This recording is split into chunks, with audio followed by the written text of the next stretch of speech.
हाँ, 84 जो विधानसभा क्षेत्र है उसमें पिछली बार राजकुमार रोत को 1,11,150 वोट मिले थे, जो कि एक बहुत बड़ी संख्या थी, और जो जीत का अंतर था वो भी काफ़ी बड़ा था।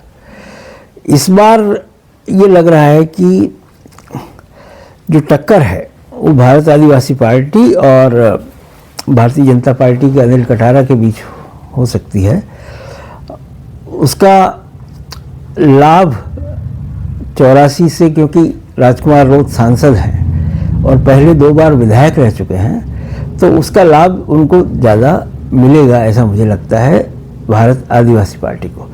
और उनकी जो ताकत है मुझे लगता है पहले से ज़्यादा बढ़ेगी। टोटल वोट शेयर उनका बढ़ सकता है, सलूम्बर में भी उनकी उपस्थिति और ज़्यादा मजबूत हो सकती है।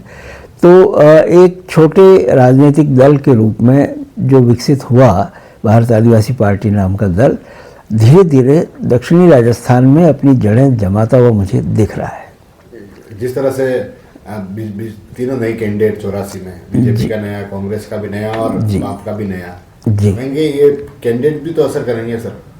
कैंडिडेट्स निश्चित रूप से असर करते हैं किसी भी इलेक्शंस के अंदर, लेकिन अगर तीनों पार्टी के कैंडिडेट नए हैं तो फिर वो पार्टी की पहचान ज़्यादा महत्वपूर्ण हो जाती है।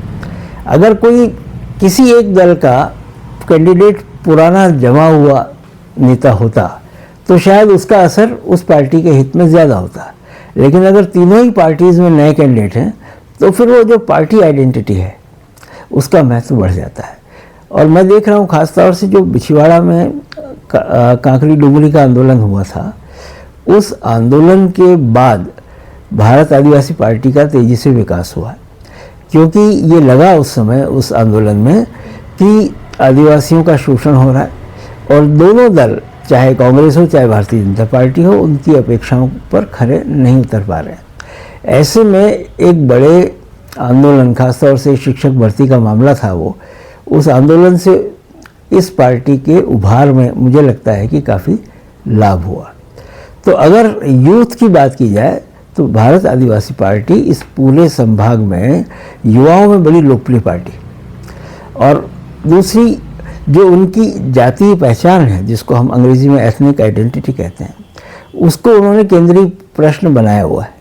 भारत आदिवासी पार्टी आदिवासी पहचान के लिए संघर्ष करती हुई दिखाई देती है, और उन्होंने विधानसभा में भी कहा और संसद में भी कहा कि आदिवासी हिंदू नहीं है, जबकि भारतीय जनता पार्टी हमेशा आदिवासियों को हिंदू मानती है।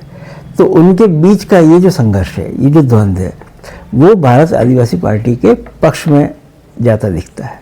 कांग्रेस के कोई बड़े नेता की सभा वहाँ पर नहीं होती है, गोविंद सिंह डोटासरा भी वहाँ पर नहीं जाते हैं, तो कहीं नुकसान तो?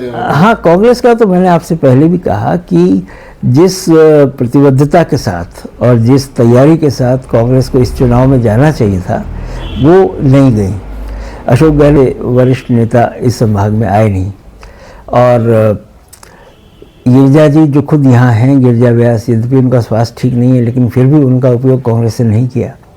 उदयपुर शहर के जो बड़े लीडर्स माने जाते हैं, उन लोगों की भी कोई बहुत मौजूदगी वहाँ नहीं रही।